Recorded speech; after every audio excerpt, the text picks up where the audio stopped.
우리나라 최초의 잠수함인 장보고함이 퇴역을 앞두고 마지막 항해를 마쳤습니다. 지구 15바퀴가 넘는 거리를 누비며 30여 년간 묵묵히 한반도 바다를 지켜온 장보고함 덕에 우리나라는 잠수함 강국으로 거듭날 수 있었는데요. 장보고함의 마지막 항해를 박수주 기자가 소개합니다. 대한민국 1호 잠수함 장보고함이 마지막으로 진해 앞바다를 가릅니다. 장보고함이 30여 년 항해에 마침표를 찍었습니다. 1992년 독일에서 인수된 이 잠수함은 최초의 잠수함답게 해양의 개척자 장보고로 명명되며 대한민국 잠수함 전력 시대를 열었습니다. 동서남해를 종횡무진하며 항해한 거리는 63만 킬로미터, 지구를 15바퀴 넘게 돈 셈입니다.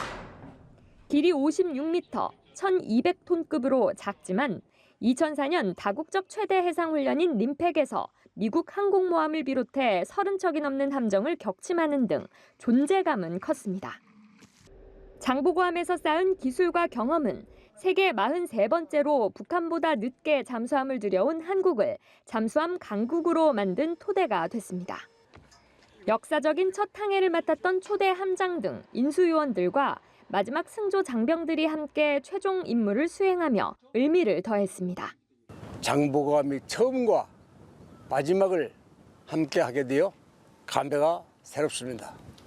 장보고함의 개척 정신을 이어받아 대한민국 안보를 지키는 침묵의 수호자로서 주어진 임무를 완벽히 수행하겠습니다.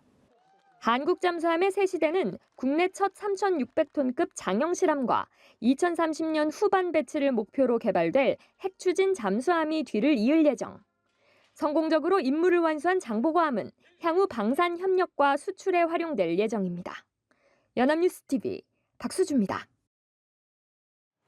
국내 주요 방산 기업들이 2개 분기 연속 합산 영업이익 1조 원을 돌파했습니다. 유럽과 중동 지역을 중심으로 수출이 급증하면서 K방산의 호실적은 한동안 이어질 전망입니다. 김주영 기자입니다. 국내 방산 4사의 3분기 합산 영업이익은 1조 3천억 원에 육박하는 걸로 집계됐습니다.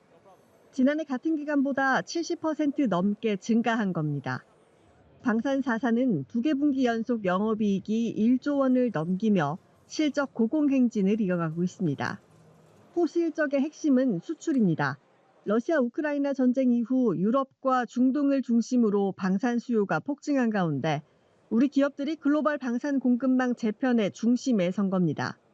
가장 실적이 두드러진 한화 에어로스페이스의 경우 3분기 영업이익이 약 8,500억 원으로 4사 합산 영업이익의 3분의 1을 차지했습니다. K9 자주포와 천무 다연장 로켓의 폴란드 수출이 본격적으로 실적에 반영되면서 수익성을 크게 끌어올렸습니다. 현대 로템도 폴란드로 수출한 K2 전차로 실적 성장을 크게 이끈 덕에 분기 기준 최대 실적을 달성했습니다. LIG 넥스원도 아랍에미리트와 사우디아라비아 등에 수출한 천궁2 발사대와 다기능 레이더 등이 수익성을 견인해 1년 전보다 영업이익이 72% 늘어난 800억 원대를 기록했습니다. 카이는 육군 소형 무장헬기 납품 일정이 다소 밀리며 실적이 줄었지만 4분기에는 개선될 것이란 설명입니다. 최대 실적의 배경에는 이제 해외 수주가 크겠죠. 우리 방산은 믿을 수 있는 품질 좋은 제품을 제공한다는 인식이 깔렸던 것이 아닌가. 업계 안팎에선 방산 4사가 각각 20에서 30조 원대의 수주 잔고를 확보하면서 올해 연간 합산 영업이익이 사상 처음으로 4조 원을 돌파할 것이란 기대감도 나옵니다.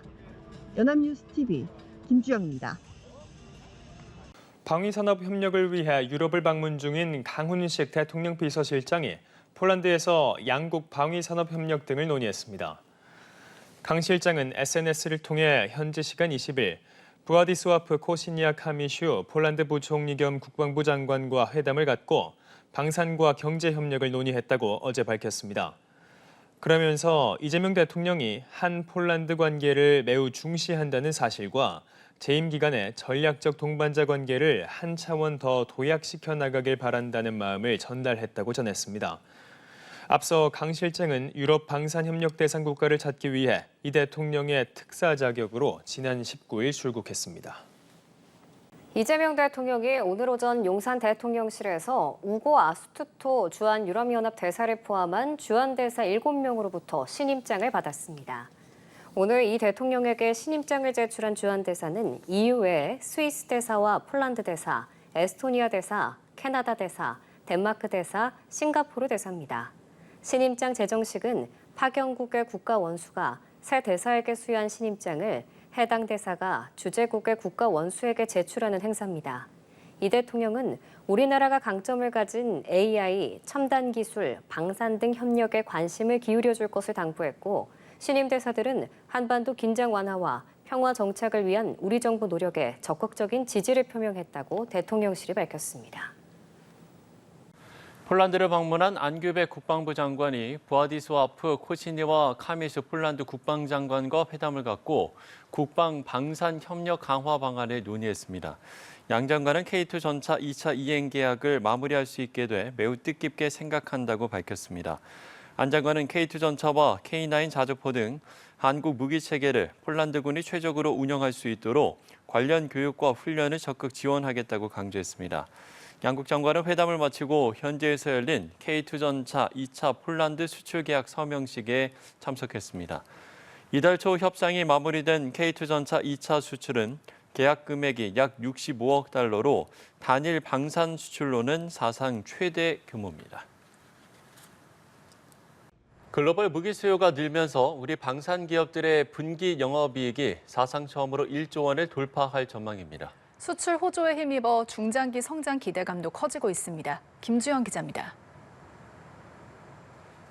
러시아 우크라이나 전쟁 이후 유럽의 재무장 흐름과 중동의 국방 수요 확대 등 글로벌 무기 수요가 늘면서 K방산의 수출도 빠르게 늘고 있습니다. 수출 호조에 힘입어 방산 4사의 2분기 합산 영업이익은 1조 원을 넘어설 전망입니다. 분기 기준 처음으로 합산 영업이익 1조 원 시대가 열리는 겁니다. 실적 성장세가 가장 뚜렷한 한화 에어로스페이스는 올해 2분기 영업이익이 7천억 원에 달할 전망입니다. 폴란드에 수출 중인 K9 자주포와 천무, 영국과 스웨덴 등으로 향하는 탄약 수출이 실적을 크게 이끌었습니다. 현대 로템도 K2 전차의 폴란드 납품으로 실적 상승이 예상됩니다. 지난 2022년 폴란드와 1차로 180대의 수출 계약을 맺었는데 최근 9조 원 규모의 추가 수출 계약이 성사되면서 180대를 더 수출하게 됐습니다. LIG 넥스원은 천궁2 등 유도무기 양산 확대와 아랍에미리트로의 수출로 호실적을 낼 걸로 예상됩니다. 한국항공우주산업 카이는 2분기 다소 주춤한 실적을 보일 전망입니다. FA50의 폴란드 수출이 늦어진 영향인데 KF21 양산과 필리핀의 FA50 추가 계약 등 납품 일정이 하반기에 몰린 만큼 연간 영업이익은 상승할 전망입니다. 이 전통적 무기 체계에서는 생산 능력이 있는 나라가 사실 한국과 북한. 국지전으로 가면 사실은 전통 무기 체계가 엄청 중요해요. 단순한 단기 호재를 넘어 유럽과 중동 등에서 한국산 방산에 대한 수요가 구조적으로 확대되면서 앞으로도 수출 증가세는 이어질 걸로 기대됩니다. 연합뉴스 TV 김주영입니다.